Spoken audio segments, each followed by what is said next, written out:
स्वस्ति श्री गणेशाय नमः। गौरी शंकराभ्यां नमः।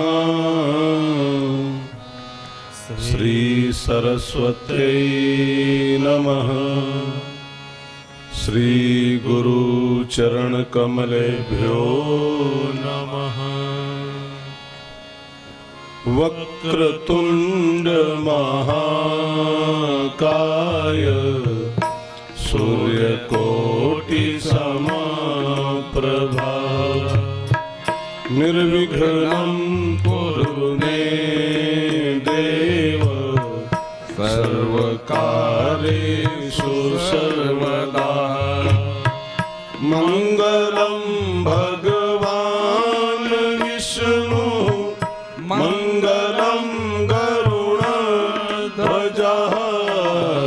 मंगलं पुंडरीकाक्षं मंगलाय तनो हरिः। मंगलं पुंडरीकाक्षं मंगलाय तनो हरिः। गुरुर्ब्रह्मा गुरुर्विष्णु गुरुर्देव महेश्वरः गुरुर्साक्षात् परब्रह्म तस्मै श्री गुरुवे नमः। गुरुर्साक्षात् परब्रह्म तस्मै श्री गुरुवे नमः।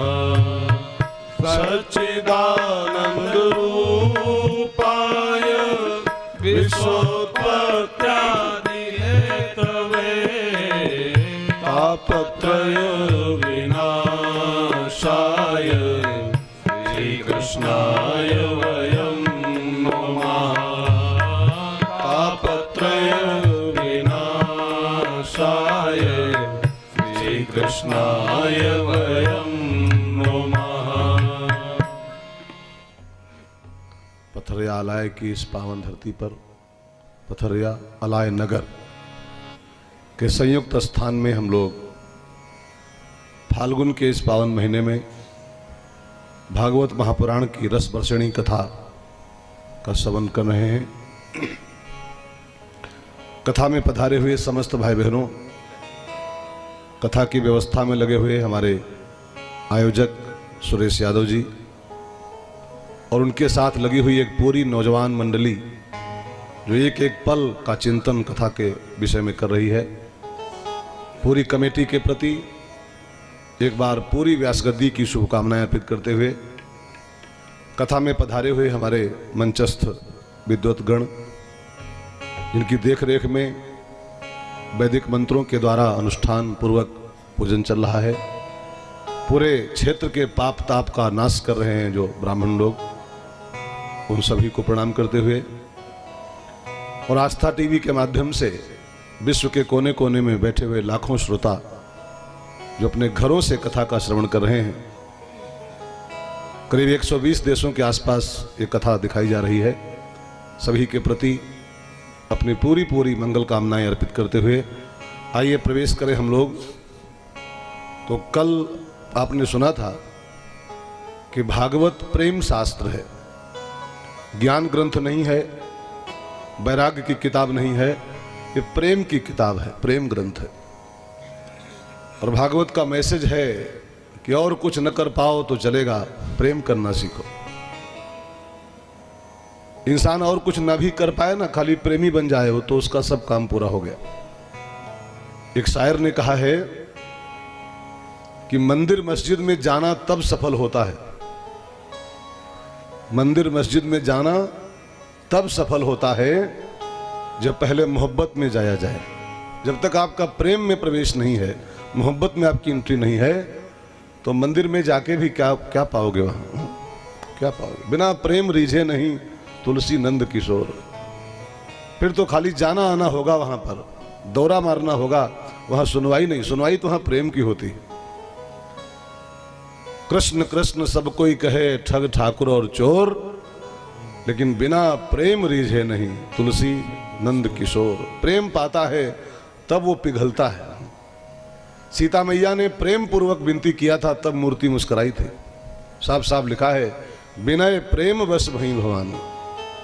पूजा तो इसके पहले भी करती रही होंगी वो, लेकिन जब प्रेम पाई मूर्ति तो मुस्कुराई है।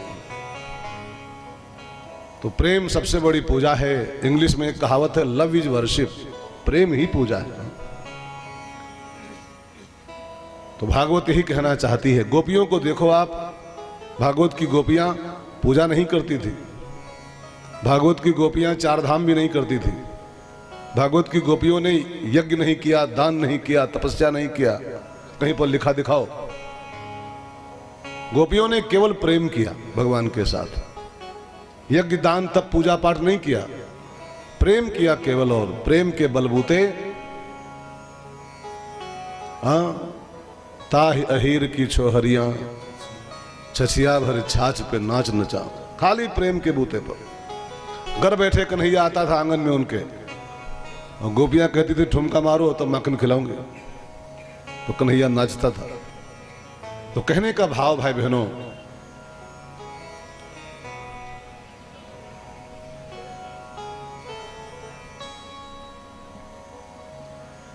भागवत यही कहना चाहती है प्रेम करो, प्रेमी बनो। हम सब कुछ बन लेते हैं, हिंदू बन लेते हैं, मुसलमान बन लेते हैं, ज्ञानी बन लेते हैं, पंडित बन लेते हैं, कथावाचक बन लेते हैं, लेकिन प्रेमी नहीं बन पाते। आज विश्व में आप देखो प्रेम का अभाव लगातार होता दिखाई पड़ रहा है। पैसे तो बढ़ते जा रहे हैं लोगों के पास। आज के 20 साल पहले लोगों के पास पैसे नहीं होते थे, बैंक खातों में पैसे नहीं होते थे। आज के इंसानों के पास खातों में इतने पैसे हैं कि लोग खुद नहीं जानते कितना पैसा पड़ा हमारे यहाँ। लेकिन पैसों का तो विकास हो रहा है, प्रेम का लगातार अभाव होता जा रहा है। भाई बहनों, एक संत बोल रहे थे, बापूजी शायद बोल रहे थे कि दुनिया में आए हो तो 3 काम सीख लो। तो आ ही गए हो, ना आते तो ना आते, आ गए हो तो 3 काम कर लो तो आपका आना सफल हो जाएगा। 3 काम करो, आ ही गए हो तो 1 प्रेम से जियो, ठीक है ना। नंबर 2 प्रेम से जो माने देखना, किसी को मिलो तो जरा प्रेम से मिलो। प्रेम से जियो, प्रेम से जो, और जब जाने का नंबर आए तो प्रेम से जाओ। फिर 3 काम आ जाए, प्रेम से जीना, प्रेम से देखना और प्रेम से जाना, तो आना भी सफल हो जाएगा और जाना भी सफल हो जाएगा। तो भागवत यही कहने आई है आपके साथ, आपके सामने, हम सबके बीच में प्रेम करना सीखो। प्रेम ग्रंथ को सुनने के बाद जब इंसान प्रेमी बनता है तब उसका प्रेम ग्रंथ में आना सार्थक होता है। तो आइए चलें इस प्रेम ग्रंथ के पन्नों में जो लिखा है उसको थोड़ा और आगे बढ़ाएं और कल की कथा जहां रुकी थी वहीं से आगे बढ़े। कल हम सब ने क्या सुना था? धरती के प्रथम मानव, प्रथम राजा मनु महाराज, उनकी पत्नी का नाम शतरूपा। मनु शतरूपा के द्वारा 5 संतानें हुई धरती पर पहली बार, 3 बेटियां और 2 बेटे। तीनों बेटियों में कल आप सुन रहे थे आकुति, प्रसूति और देहूति, 3 कन्याएं। आकुति के यहाँ यज्ञ भगवान का प्राकट्य हुआ। प्रसूति मैया सती की मां बनी और शंकर भगवान की सास बनी। और देहूति मैया ने अपने उदर से सांख्य शास्त्र के प्रणेता कपिल भगवान को प्रकट किया और जगत को सांख्य प्रदान करने वाला अवतार कराया। सुखदेव जी कहते हैं, राजन, मनु की 3 कन्याओं की बात कल संक्षेप में सुन लिया आपने।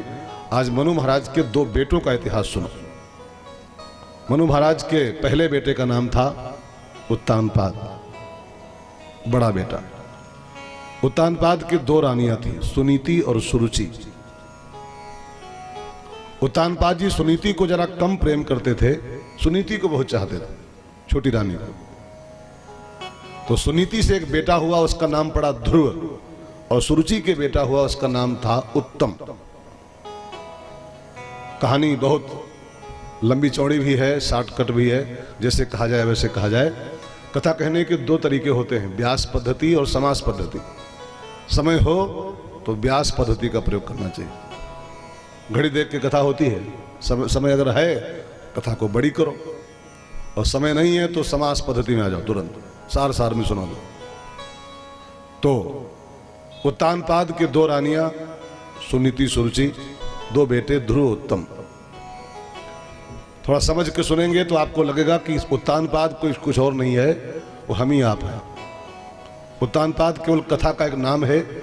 कथा को लिंक करो अपने से तो लगेगा कि आप उत्तानपाद हो, हम उत्तानपाद हैं। उत्तानपाद माने क्या होता है? उत्तान माने ऊपर को, उत्तान, और पाद माने होता है पांव, चरण। तो जिसके पांव ऊपर को हैं वही उत्तानपाद। और हम और आप दोनों जब मां के पेट में होते हैं, अपनी जब गर्भ में वास कर रहे होते हैं, तो हम सबके पांव ऊपर होते हैं, सिर नीचे होता है। 9 महीने तक जीव ऐसे रहता है, पांव ऊपर सिर नीचे। तो जिसके पांव ऊपर हो सिर नीचे हो वही तो उत्तानपाद है। तो ये अर्थ लागू करो तो हम भी उत्तानपाद, आप भी उत्तानपाद। तो ये कथा किसकी हो गई? राजा की नहीं, ये कथा आपकी है, कथा हमारी है। जोड़ के देखिए तो इसका लिंक सीधे हमसे। अच्छा, कभी विचार किया भाई बहनों कि भगवान जीव के गर्भ में पांव ऊपर क्यों करते? जब हम पेट में होते हैं अपनी माताओं के, तो पांव ऊपर काहे होता हमारा?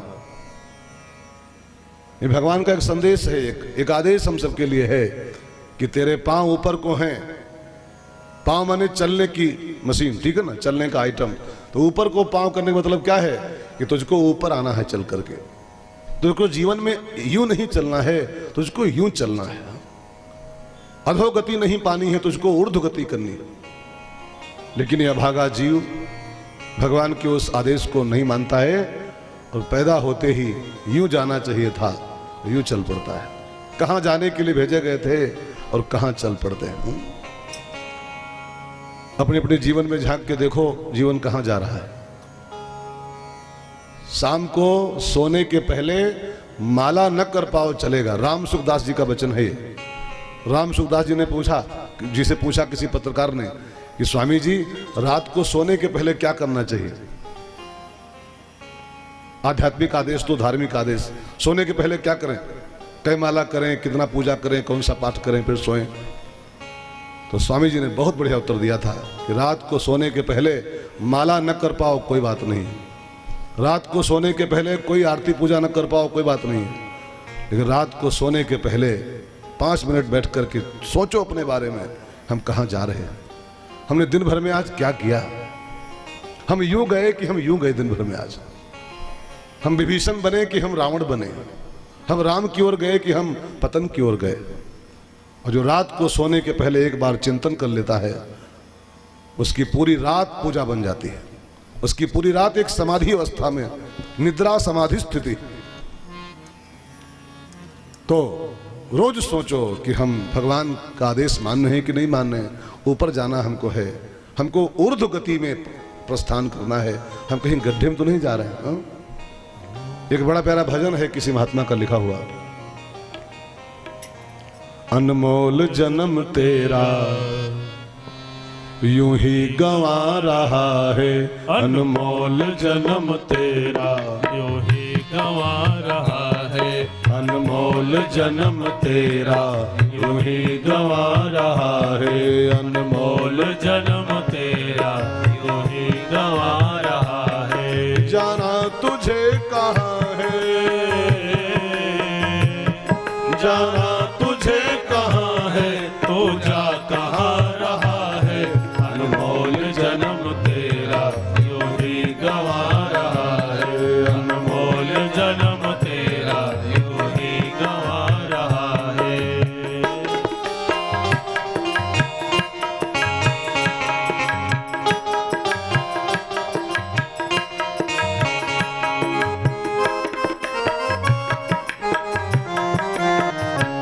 सपनों की नींद में ही ये रात ढल न जाए, सपनों की नींद में ही यह रात ढल न जाए, पल भर का क्या भरोसा कब जान निकल जाए, पल भर का क्या भरोसा कब जान निकल जाए।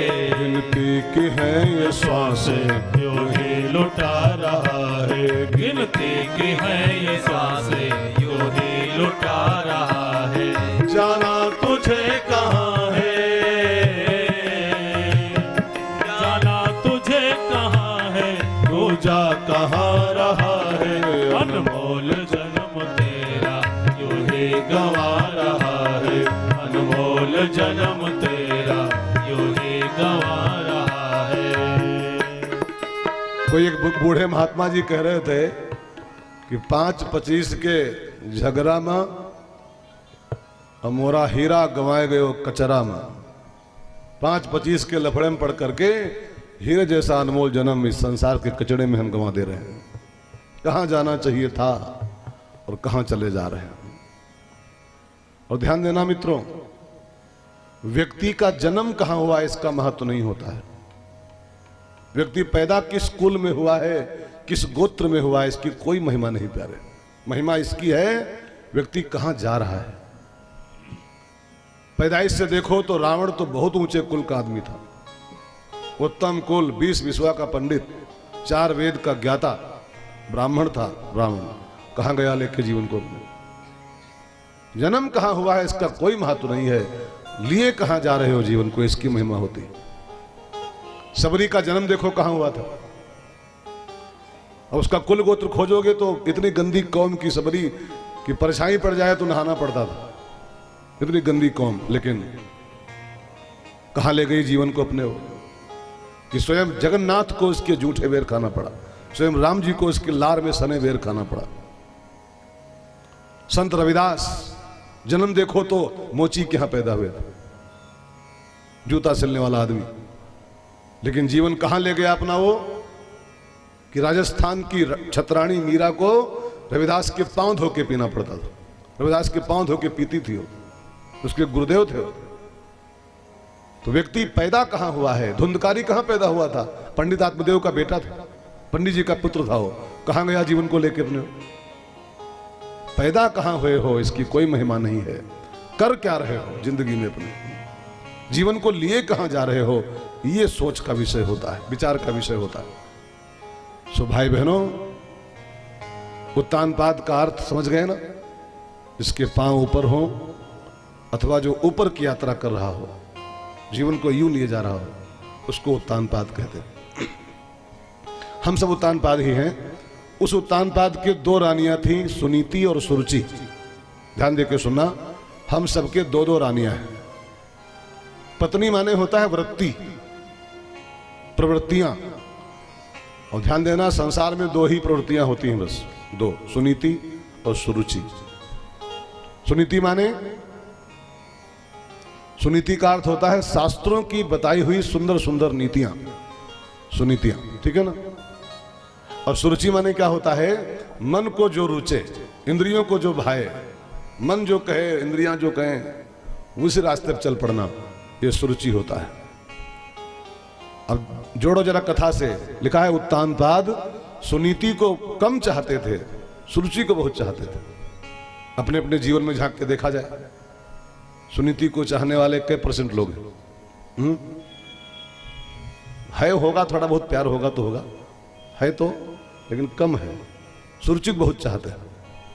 हम सब यही कर रहे हैं, खाली एक राज्य की बात नहीं है। अपने जीवन में झांके हम सब, सुनीति को प्यार हो रहा है कि सुरुचि को प्यार हो रहा है। शास्त्रों की बताई बातें अच्छी लगती हैं कि मन को जो अच्छा लगे वो अच्छा लगता है। हाँ? शास्त्र की बताई अगर बातें अच्छी लगती होती तो शास्त्र कहता है लहसुन प्याज नहीं खाना चाहिए, कहता शास्त्र का आदेश है। सुनीति ये है कि लहसुन प्याज नहीं खाना चाहिए, ठीक है ना। लेकिन सुरुचि क्या कहती है, अरे बिना प्याज कोई खाना, बिना प्याज कोई स्वाद है। चाहे तुरई भले भूल जाना लेकिन प्याज जरूर लेते आना। हाँ? आलू भले भूल जाओ, प्याज जरूर लेके आओ। हाँ? किसकी मान रहा आदमी, किसकी सुन रहा है, किसको प्यार हो रहा है। पूरी कथा लागू होती है अपने पर प्यारे। तो खाली लहसुन प्याज मत जाना, कई जगह देखो आप इसको, कई एंगल से देखो। सुनीति को कहां कोई चाह रहा है, सब सुरुचि को ही प्रेम कर रहे हैं। हम भी, आप भी, सब लोग। और जो 1-2% लोग हैं, वो 1-2% हैं, उनको मेरा प्रणाम। लेकिन एक बात और इस कथा में से निकालो कि सुनीति से बेटा जो होता है उसका नाम होता है ध्रुव, और सुरुचि का बेटा जो होता है उसका नाम होता है उत्तम। ध्रुव माने अविनाशी, जहां पर है वहीं पर है, अनादिकाल से, अनंत काल से चमचमाता हुआ ध्रुव तारा। ध्रुव माने अखंड, अटल, अविनाशी, अविच्छिन्न, जो अखंड सुख है उसका नाम ध्रुव है। और उत्तम माने होता है क्षणिक सुख। उत्तम की जिंदगी पर आप दृष्टिपात करो ना, तो लिखा है भागवत में उत्तम 10 साल जिया था, 10-11 साल। 10-11 साल बाद वो मार दिया गया था। उत्तम जंगल गया था, वहां यक्षों ने उसको मार डाला था।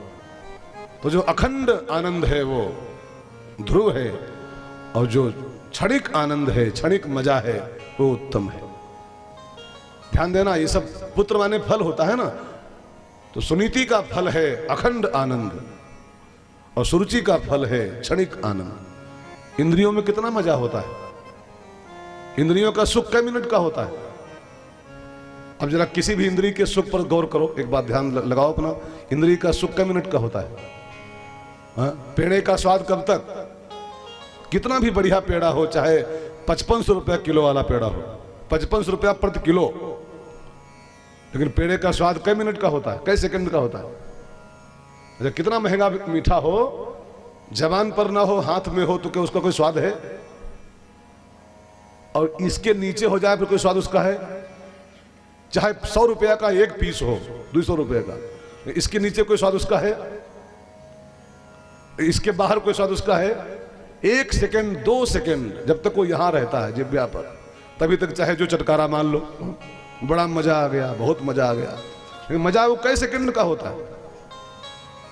इंसान को खाली लगता, इंद्रियों का प्रत्येक सुख क्षणिक है, और सुनीति का जो फल होता है वो अखंड होता है, आनंद होता है, लोक परलोक तक मजा देता है। यहां भी आनंद और वहां भी आनंद। जो शास्त्रों का कहना मानते हैं वो यहां भी सुख उठाते हैं, और यहां से जाते हैं तो वहां भी सुखी रहते हैं। और जो मन का कहना मानते हैं वो थोड़ा मजा भले पा जाते हो 2-3 मिनट का, लेकिन न यहां सुखी रहते हैं न वहां सुखी रहते हैं। वही उत्तम है, और सुनीति का बेटा ध्रुव है। समझ गए ना भाई, समझ गए? कथा का पूरा मर्म समझ में आ गया? अब आगे बढ़े, थोड़ा कहानी में आ जाओ। एक दिन की बात है, उत्तानपाद जी सुरुचि के बेटे को, माने उत्तम को, गोद में लिए बैठे थे। तभी वहां ध्रुव खेलते हुए आ गए, सुनीति के पुत्र ध्रुव। 5 साल के थे उस समय ध्रुव जी। वो खेलते हुए आए और कहा, पिताजी हम भी आपके बेटे हैं, हमको भी गोदी उठाओ। श्री राम।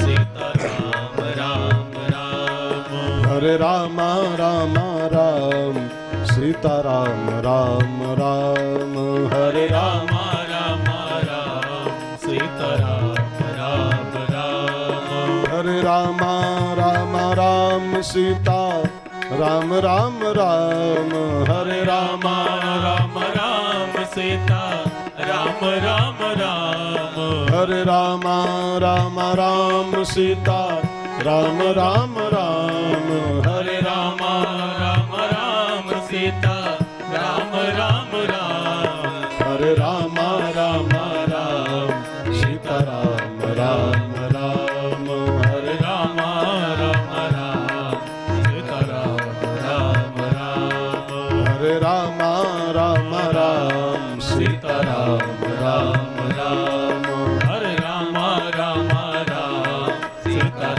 राम राम राम, हरे राम राम राम, सीता राम राम राम, हरे राम राम राम, सीता राम राम राम, हरे राम राम राम, सीता राम राम राम, हरे राम राम राम, सीता राम राम राम, हरे राम राम राम, सीता राम राम राम, हरे राम राम राम, सीता राम राम राम, सीता राम राम राम, सीता राम राम राम। तो विषय चल रहा था कि उत्तानपाद जी उत्तम को लिए बैठे थे, सुरुचि के बेटे को, तब तक ध्रुव जी वहां खेलते हुए आए और ध्रुव ने बाहें पसार दिया, पिताजी हम भी आपके बेटे हैं, हमको भी गोदी लो, हम ही तो आपके पुत्र हैं। तो उत्तानपाद को लगा ये भी हमारा बेटा ही तो है, तो सुनीति का ही सही है तो हमारा ही बेटा। उत्तम को उतार दिया गोदी से और ध्रुव को उठा लिया। अब जब उत्तम को उतार के ध्रुव को उठाया, ये बात सुरुचि कहीं से देख रही थी, किसी विंडो से झांक रही होगी। भागी भागी आई सुरुचि और वो ध्रुव की टांग पकड़ के उसको गोदी से खींच के फेंका दूर और उसको बहुत फटकारा। अभागे बालक, तेरे भाग्य में ये गोद कहां लिखी है? तू मेरी सौत का बेटा है, उस अभागिन का बेटा है, तेरे भाग्य में ये गोदी कहां है? तुझको ये गोदी पानी है तो तू मेरी कोख से पैदा हो, मेरा बेटा बन के आना चाहिए था तुझको। तो ये महाराज जी की गोदी पाना चाहते हो, जंगल जाओ, तपस्या करो भगवान की और वरदान मांगो कि अब की बार जो जन्म मिले तो सुरुचि की कोख से मिले, तब तुम ये गोदी पाओगे। भाग यहां से, भागे। 5 साल का बच्चा ध्रुव, उसको जो चोट आई सो आई ही देह में, उसके मन पर बड़ी चोट आई। क्या मैं इतना अभागा हूं? क्या मुझको मेरे बाप की गोद का हक नहीं है? रोता हुआ ध्रुव भागा, अपनी मां के पास आया और पूरी कहानी सुनाई, मैया ऐसा ऐसा हुआ। क्या मैं इतना अभागा हूं, इतना बदनसीब हूं कि मुझको मेरे पिता की गोदी का हक नहीं है? मुझको मेरी छोटी मां ने भगा दिया वहां से। जब रोया बच्चा तो सुनीति को थोड़ा सा पीड़ा हुई, कष्ट हुआ, और कोई मां होती तो बुरा भला बोलना शुरू करती, अपनी सौत को गाली वाली बोलना शुरू करती। लेकिन सुनीति मैया को लगा नहीं, हमारे बेटे को गोदी मिले चाहे न मिले महाराज जी की, हमारे बेटे को गद्दी मिले न मिले, क्योंकि हमारे बेटे को मैं संस्कार अच्छे देना चाहती हूं। इसके सामने बुरा भला बोलूंगी, गाली वाली दूंगी तो इसके इस बाल मानस पर, छोटे से मन पर कुछ संस्कारों के अभी से छाप पड़ जाएंगे, असर पड़ जाएंगे। गोदी पाए ना पाए लेकिन संस्कार अच्छे पाने चाहिए इसको। मैं दूंगी, मैं प्रयास करूंगी। और मेरी विनती है भाई बहनों, हर माता पिता संसार के ये काम करें। अपने बच्चों के लिए खाली बीमा और एफडी के चक्कर मत रहो कि बच्चों के लिए बीमा करा दें और एफडी करा दें। एफडी बीमा के चक्कर में रहोगे, संस्कार नहीं दे पाओगे तो वो सारा एफडी बीमा का मिसयूज करेंगे, दुरुपयोग करेंगे उसका। अपने है कहावत है गांव में, देहातों में, पूत सपूत तो का धन संचय, और पूत कपूत का धन संचय। अगर बेटा संस्कारी है तो उसके लिए क्या बीमा कर रहे हो, कई एफडी कर रहे हो? संस्कारी है तो खुद अपना जुगाड़ कर लेगा सब। अगर बेटा को संस्कारी है, कपूत है, तो उसके लिए क्या एफडी करवा रहे हो, क्या बीमा कर रहे हो उसके लिए हो? और जब जब टूट के आएगा तब तब दारू पार्टी करेगा, दारू पी के सब बहाएगा। तो पुत्र के लिए पैसा छोड़ जाओ ये बड़ी बात नहीं है, पुत्र में संस्कार छोड़ जाओ ये बड़ी बात होती है। हमारे एक मित्र हैं झांसी के, जसवंत यादव जी, जसवंत यादव, बड़े अच्छे सिंगर हैं, बंबई में रहते हैं आजकल वो। उनकी एक बड़ी प्रसिद्ध गजल है, बड़ी प्यारी सी, उसकी 2 लाइन मुझे बड़ी अच्छी लगती है उस गजल की। फिर बंगला दीजिए, फिर कार दीजिए, फिर बंगला दीजिए, फिर कार दीजिए, पहले बच्चों को अच्छे संस्कार दीजिए, पहले बच्चों को अच्छे संस्कार दीजिए, पहले बच्चों को अच्छे संस्कार दीजिए। फिर बंगला दीजिए, फिर कार दीजिए, फिर बंगला दीजिए, फिर कार दीजिए, पहले बच्चों को अच्छे संस्कार दीजिए, पहले बच्चों को अच्छे संस्कार दीजिए। सुनीति मैया ने बुरा भला कहने के बजाय अपने बेटे को समझाया, बेटा तुम दुखी मत हो, अगर तुमको तुम्हारे पिताजी की गोदी से हटा दिया गया है तो दुखी मत होना, मैं एक ऐसे पिता का पता बताऊंगी तुझको जो संसार के सारे पिताओं का पिता है, सारे बापों का जो बाप है। तेरी छोटी माँ ने जो कहा है अब तू वही कर बेटा, तू जंगल को जा, अब तू तपस्या करके भगवान को प्रकट कर और भगवान गोदी में बैठ के दिखा संसार को। अब तू छोटे मोटे पिताओं की छोड़ दे, अब तू जगत पिता गोदी में बैठ। और एक बार वो गोदी मिल गई जिसको, तो जान लो संसार के सारे पिताओं को गोदी पा गया। जा बेटा अब तू तपस्या कर, मेरा आशीर्वाद तेरे साथ। और सुनीति मैया ने अपने 5 साल के बेटे को भगवान को पाने की राय दे दिया, परमात्मा की प्राप्ति कर बेटा। एक महात्मा जी कह रहे थे, माताएं ही बताती हैं कि तेरा पिता कौन है। लेकिन ध्यान देना, बेटा 2-3 महीने का हो, 4 महीने का, तो उसको नहीं पता होता कि हमारा बाप कौन है। मम्मी ही रोज सिखाती है, रोज बताएगी, बेटा तेरे पापा हैं ये, तेरे पापा हैं, तेरे पिताजी हैं ये, तेरे डैडी हैं ये। माताएं ही बाप का परिचय कराती हैं। तो शास्त्र कहता है जैसे माताओं ने इस बाप का परिचय कराया है, वैसे माताओं को ही चाहिए कि उस बाप का परिचय भी कराएं बच्चों को भी। हमारे शास्त्रों में माँ को पहली गुरु कहा गया। जानते हैं किस बेस पे कहा गया? माता प्रथम गुरु होती है। गुरु का मतलब क्या होता है? कंठी बांधे गुरु, कान फूके गुरु नहीं।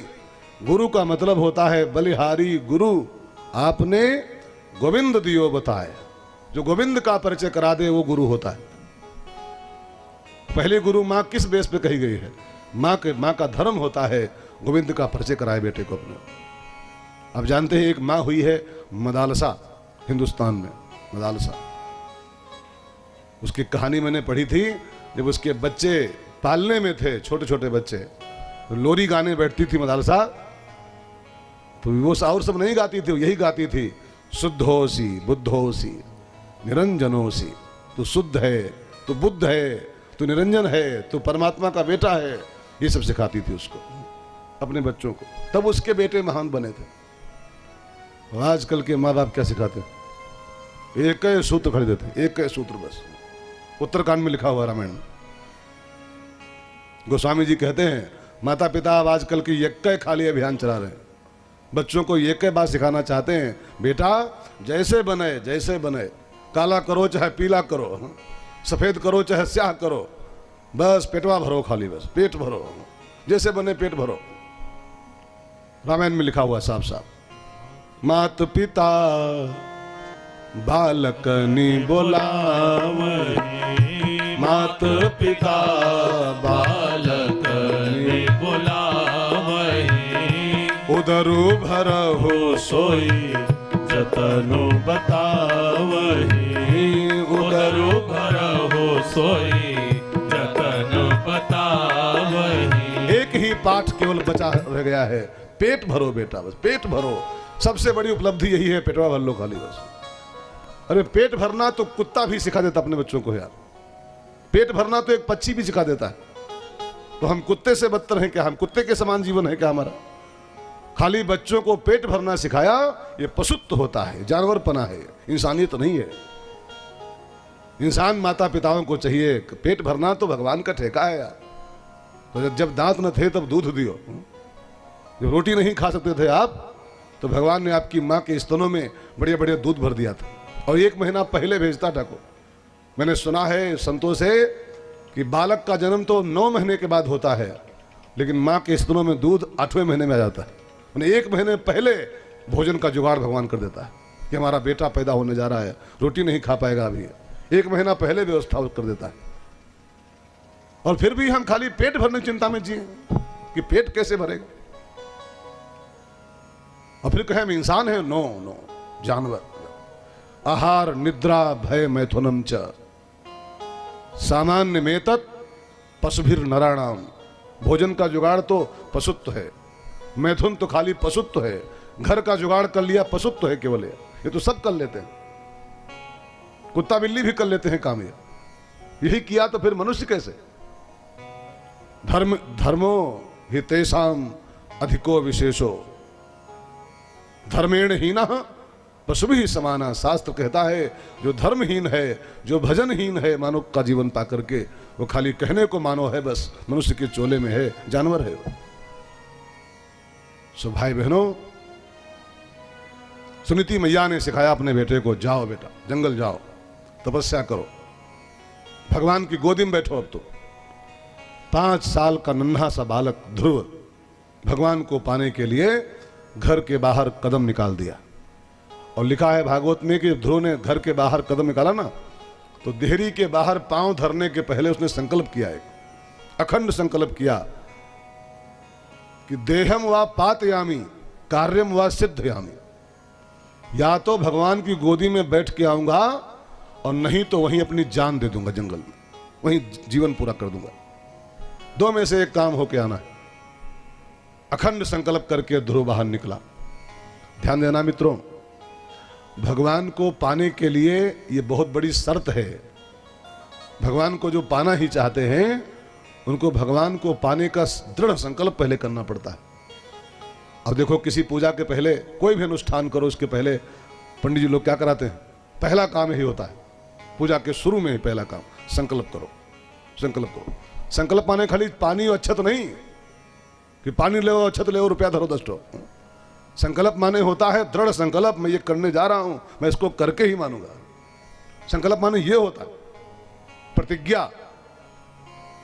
और संकल्प पूर्वक जब कोई काम होता है तब उस काम की सफलता में 1% भले, लेकिन 99% तो सफलता ही मिलती।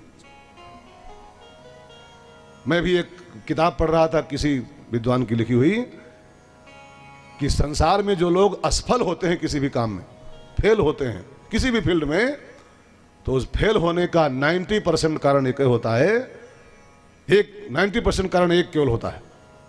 कौन सा कारण? कि हम काम शुरू करने के पहले ही हार मान लेते हैं। अरे क्या पता होए कि ना होए, होए कि ना होए, इसी में इंसान फेल होता है। अरे पहले से क्यों हार मानना? पहले तो दृढ़ संकल्प करो कि इसको हम करके रहेंगे। आई कैन डू, मैं इसको कर सकता हूं।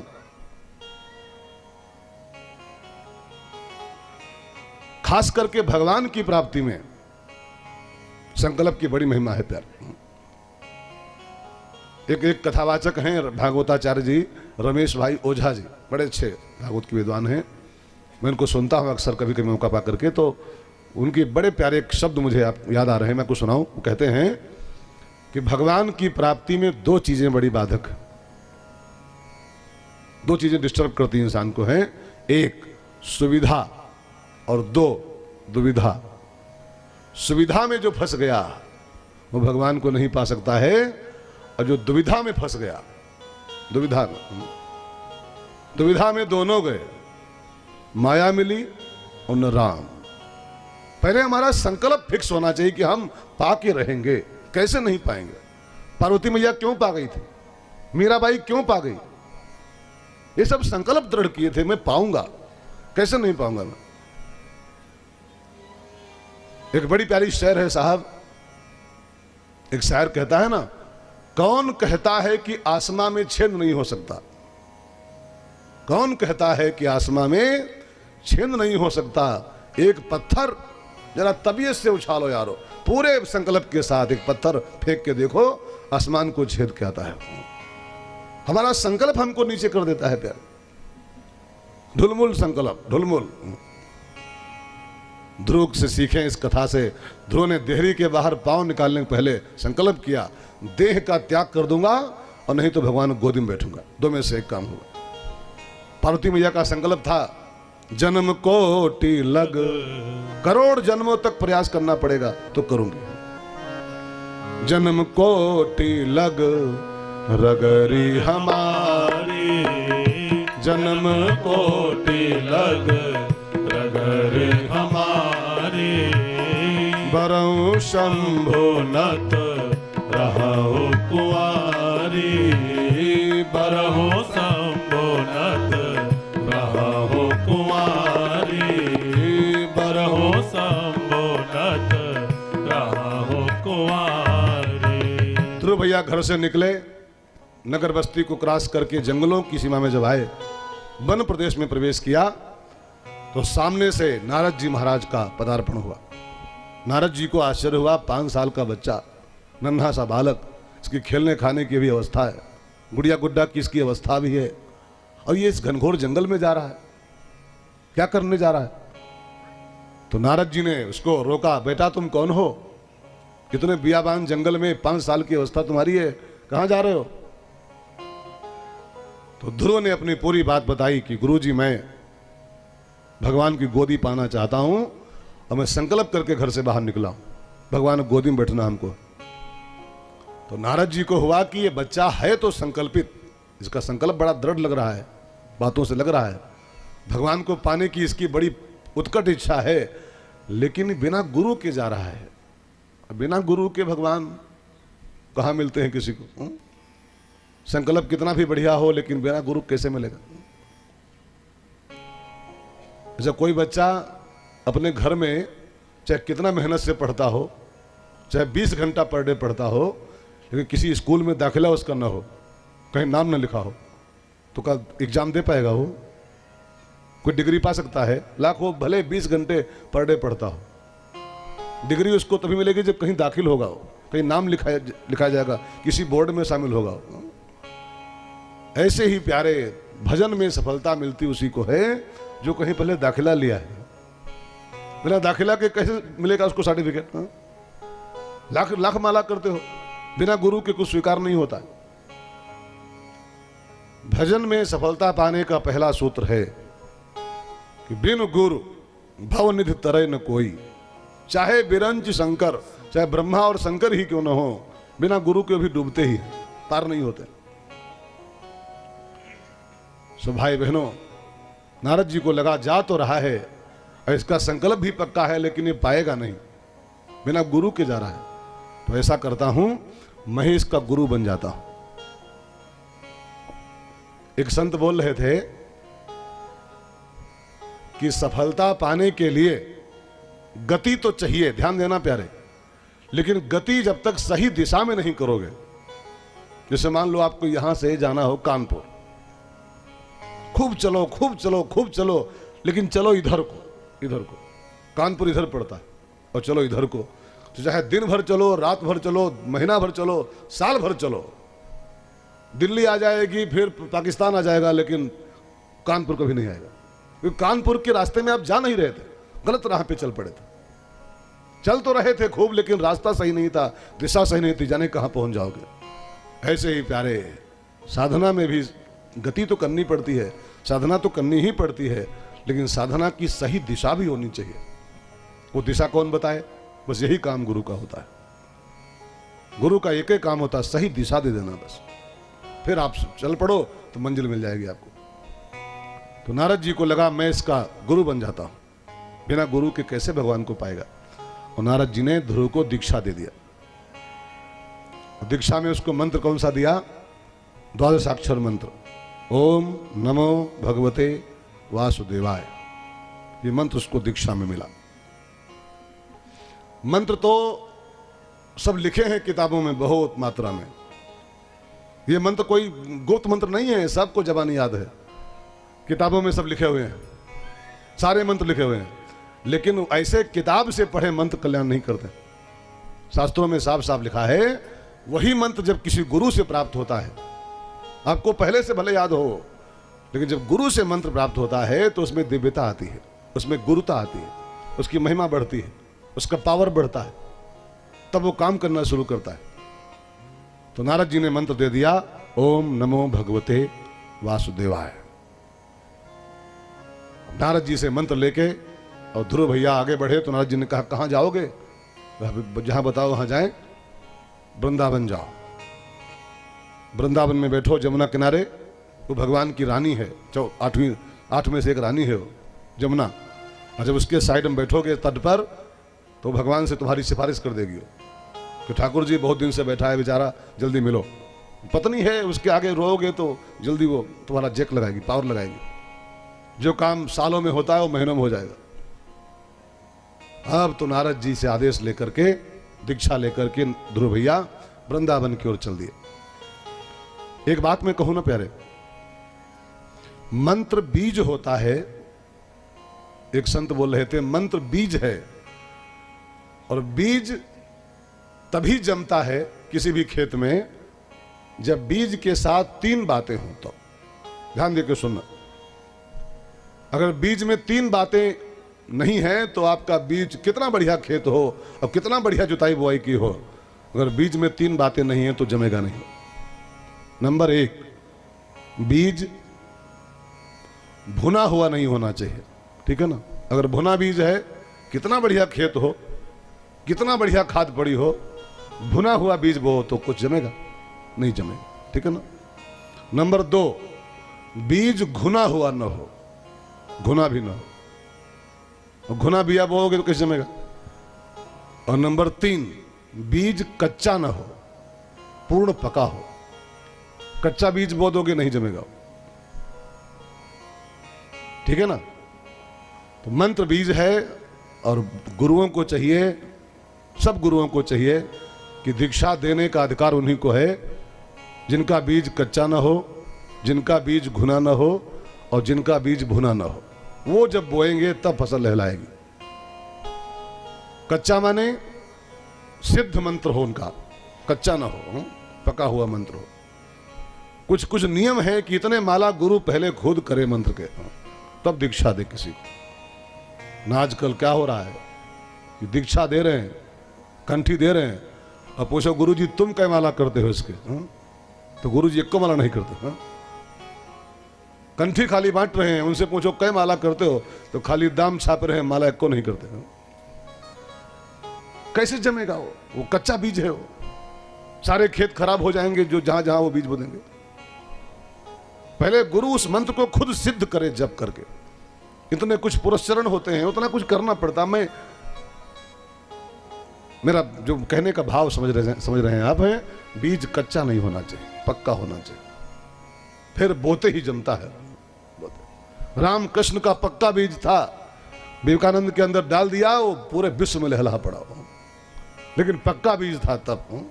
आजकल तो घूमे गुरु बाजार में, चालो कंठी ले और नरक जाओ चाहे सरक जाओ, हमें दक्षिणा दो, 1100 रुपया लाओ और धोती कुर्ता लाओ, तुम चाहे मरो चाहे तरो, रुपया धरो खाली बस।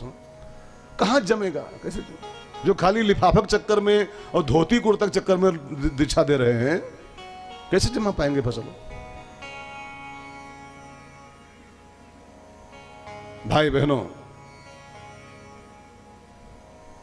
तो बीज कच्चा ना हो, नंबर 1। नंबर 2, बीज घुना ना हो। घुना माने, घुन माने क्या होता है? एक तो घुन होता है फसल में, छोड़ो। घुन माने होता है लालच, लोभ घुन है। अगर गुरु दीक्षा देने के पीछे लोभवश दीक्षा दे रहा है कि 200-400 चेला हो जाएं तो कुछ काम चल जाए अपना भी, 100-100 रुपया देंगे तो 15-20 हजार हो जाएंगे। अगर दीक्षा के पीछे वो घुन लगा हुआ है लालच वाला कि धोती कुर्ता 5-7 मिल जाएंगे साल भर में, तो उनका बीज घुना हुआ है, लालच घुन है। गुरु वही है जिसको दीक्षा के बदले एक 25 के सिक्के की इच्छा ना हो। अगर दीक्षा के पीछे कोई इच्छा लगी हुई है गुरु के अंदर, तो आप एक दोहा आपको याद है, लोभी गुरु, सुना है?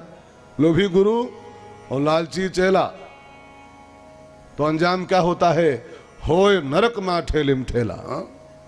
नरक की यात्रा दोनों की होती। तो लोभ का घुन न घुसा हो उसके बीज में, ठीक है ना। और तीसरी चीज एक और है, उसका बीज भुना ना हो। भुना माने क्या होता है? भुना माने भुना ना हो। अहंकार की अग्नि में, अहंकार एक ज्वाला है प्यारे, अगर गुरु के अहंकार की अग्नि में उसका मंत्र पड़ा हुआ है तो उसका पूरा मंत्र भुन जाता है। जो गुरु पने के अहंकार से भरे हुए हैं, मैं गुरु हूं, तो वो उस ज्वाला में उनका बीज भुन जाता है। और भुना बीज जो बोएंगे वो जमेगा नहीं प्यार। गुरु के अंदर गुरु पने का ईगो नहीं होना चाहिए। अब गीता पढ़िए, गीता में अर्जुन कहता है मैं तुम्हारा शिष्य हूं। अर्जुन क्या बोला? शिष्यस्ते हम, मैं तुम्हारा चेला हूं। लेकिन कहीं पर भी लिखा दिखा दो कि भगवान ने कहा हो कि मैं तुम्हारा गुरु हूं, कहीं पर लिखा दिखाओ। अर्जुन कह रहा मैं तुम्हारा शिष्य हूं, लेकिन कृष्ण ने कहीं पर कहा है मैं तुम्हारा गुरु हूं, कहीं पर लिखा दिखाओ। कृष्ण ही बोल रहे हैं मैं तुम्हारा सखा हूं, तुम मेरे मित्र हो। उनके अंदर गुरुपना नहीं है कि मैं गुरु जी आपका हूं। अगर गुरु जी हूं ये बात अंदर है, वो आग है, वो अहंकार अग्नि है, और अहंकार की आग में अगर मंत्र पड़ा हुआ है सब भुन जाता है। और भुना हुआ बीज जहां जहां बोया जाएगा वो खेत खराब हो जाएगा, जमेगा नहीं। तो दीक्षा देने के पहले 3 बातें मंत्र में होनी चाहिए। कच्चा ना हो मंत्र, भुना ना हो और गुना ना हो, तब दिया जाए, तब बोया जाए, तब फसल लहलाती। ठीक है ना। नारद जी ने मंत्र दिया है। ध्रुव भैया वृंदावन आए, जमुना के तट पर आसन लगाया और वहीं पर भजन करना शुरू किया, तपस्या करना शुरू किया। इस मंत्र का जाप करते हैं और भगवान की तपस्या कर रहे हैं। ध्रुव भैया जप रहे हैं, आप भी जपो थोड़ा सा। सब लोग मेरे साथ गाओ। ओम नमो भगवते वासुदेवाय, ओम नमो भगवते वासुदेवाय, ओम नमो भगवते वासुदेवाय, ओम नमो भगवते वासुदेवाय, ओम नमो भगवते वासुदेवाय, ओम नमो भगवते वासुदेवाय, ओम नमो भगवते वासुदेवाय, ओम नमो भगवते वासुदेवाय, ओम नमो भगवते वासुदेवाय, ओम नमो भगवते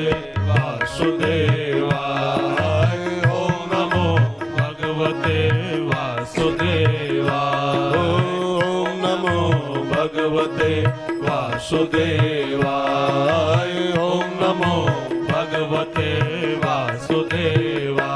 वासुदेवाय, ओम नमो भगवते वासुदेवाय, ओम नमो भगवते वासुदेवाय, ओम नमो भगवते वासुदेवाय, ओम नमो भगवते वासुदेवाय, ओम नमो भगवते वासुदेवाय, ओम नमो भगवते वासुदेवाय, ओम नमो भगवते वासुदेवाय, ओम नमो भगवते वासुदेवाय, ओम नमो भगवते वासुदेवाय।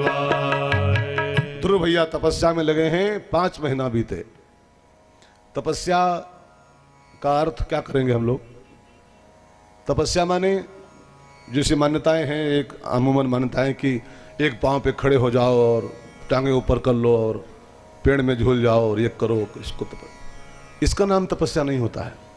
अगर ऐसा करने से, उल्टा पुल्टा कूदने से और लटकने से भगवान मिलते होते तो सर्कस वालों कब के मिल गए होते, खूब झूलते रहते दिन भर। हाँ? उल्टा पुल्टा झूलने का नाम तपस्या नहीं होता है। तपस्या माने होता है प्रतीक्षा, तपस्या माने होता है वेट करना। शबरी कौन तपस्या कर रही थी? वो प्रतीक्षा कर रही थी खाली। रामा रामा रटते रटते बीती रे उमरिया, रामा रामा रटते रटते बीती रे उमरिया, रघुकुल नंदन कब आओगे, रघुकुल नंदन कब आओगे, शबरी की नगरिया। रामा रामा रटते रटते बीती रे उमरिया, रामा रामा रटते रटते। उल्टा पुल्टा झूलने का नाम तप नहीं है। तप माने प्रतीक्षा, तप माने इंतजार। कब आओगे ठाकुर जी, कब आओगे ठाकुर। ध्रुव भैया को 5 महीना बीता। 6ठा महीना शुरू हुआ, भगवान ध्रुव को दर्शन देने चल पड़े बैकुंठ से। 6ठे महीने जो भगवान कभी कभी जन्मों के बाद नहीं आते, 60,000 साल के बाद भी नहीं आते, वो भगवान ध्रुव को दर्शन देने के लिए 6ठे महीना चल दिए। क्यों? क्यों? ध्रुव कोई वीआईपी कोटे का भगत है क्या? हाँ, गीता में लिखा है बहु नाम जन्मनाम अंते, कभी कभी कई जन्मों के बाद प्राप्ति होती, कई जन्मों के बाद। माता पार्वती की तैयारी थी, जन्म कोटि लग रगर हमारी, करोड़ जन्म तक प्रयास करूंगी मैं। कभी कभी करोड़ों जन्मों के बाद उसकी प्राप्ति होती है, लेकिन ध्रुव को 6ठे महीना क्यों? ध्रुव कौन सा वीआईपी कोटे में है क्या? कौन सी घूस दिया भगवान को उसने? हाँ? छठे महीने मारे, घूस नहीं दिया है, ध्रुव बालक है। भगवान ने साफ साफ कहा, मोह कपट छल छिद्र न भावा, निर्मल मन जन सो मोहि पावा। निर्मल मन से भजिए मुझको, 6 महीना बहुत है मेरी प्राप्ति के लिए। मैंने एक किताब पढ़ी थी, दोहावली, गोस्वामी जी की किताब है दोहावली। उस किताब में तुलसी बाबा ने गारंटी लिखी है, 6 महीने गारंटी। भगवान सामने खड़े होंगे आपके 6 महीने में, लेकिन कुछ करना है उसके लिए, तब 6 महीने बाबा गारंटी है। ये तुलसीदास जमान, मेरी जमानत, मेरी गारंटी, इतने में हर ना मिले। तो 6 महीने एक काम करके देखो। गोस्वामी जी के शब्द हैं, पय आहार, दूध का भोजन लो, पय आहार और फल खाए जप, राम नाम 6 मास। दूध पियो और फल खाओ केवल, और 6 महीने राम का नाम जपो। पय आहार फल खाए जपो, राम नाम 6 मास, और इतने में हरि नाम मिले तो तुलसीदास जमान। मेरी जमानत है, मेरी गारंटी है। लेकिन पहले वैसे बने तो प्यारे, वैसे बने। अब कोई कहे वृंदावन गए और हम भगवान को नहीं पाए, कन्हैया नहीं मिला, तो गलती कन्हैया की है क्या? राम कथा भागवत जहां होती है, कथा जहां होती है भगवान की, वह हनुमान जी प्रत्यक्ष होते हैं, ऐसा लिखा है शास्त्रों में। यत्र यत्र रघुनाथ कीर्तनम तत्र तत्र कृतमस्त कांजलिम। हनुमान जी वहां प्रत्यक्ष होते हैं। अब आप कहो कि हमको दिखाई नहीं पड़ रहे हैं, कहां है दिखाओ। अब कहां है दिखाओ, तो देख नहीं पाओगे उनको यार। अब कोई कहे कि नहीं है, अगर नहीं है तो ये सब मंत्र झूठे हो जाएंगे, ये सारी बातें झूठी हो जाएंगी। जहां जहां कथा होती है हनुमान जी वहां प्रत्यक्ष होते हैं। अब कमी हनुमान की है? नहीं, कमी हमारी नेत्रों की है। हमारे में पात्रता नहीं है, वो हमारे नेत्रों में योग्यता नहीं है। वो कैसे देखेंगे उसको? है नहीं क्या हो? सो भाई बहनों, ऐसे ही भगवान को पाना कठिन नहीं है, पात्रता पाना कठिन है। एक बड़ा प्यारा भजन, एक 2 लाइन सुनिएगा ध्यान देकर। एक संत गाता है, उनकी करुणा में कोई कमी है नहीं, पात्रता में हमारे कमी रह गई। उनकी करुणा में कोई कमी है नहीं, पात्रता में हमारे कमी रह गई। उनकी ममता में कोई कमी है नहीं, प्रभु की ममता में कोई कमी है नहीं, पुत्रता में हमारे कमी रह गई। प्रभु की करुणा में कोई कमी है नहीं, पात्रता में हमारे कमी रह गई।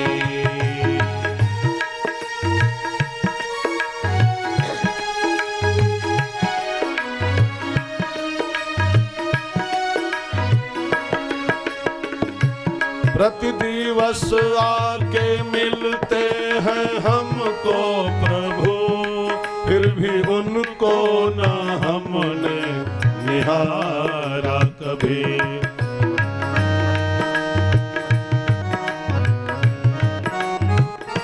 प्रति दिवस आके मिलते हैं हमको प्रभु, फिर भी उनको न हमने निहारा कभी। रवि के उगने में कोई कमी है नहीं, रवि के उगने में कोई कमी है नहीं, नेत्रता में हमारे कमी रह गई।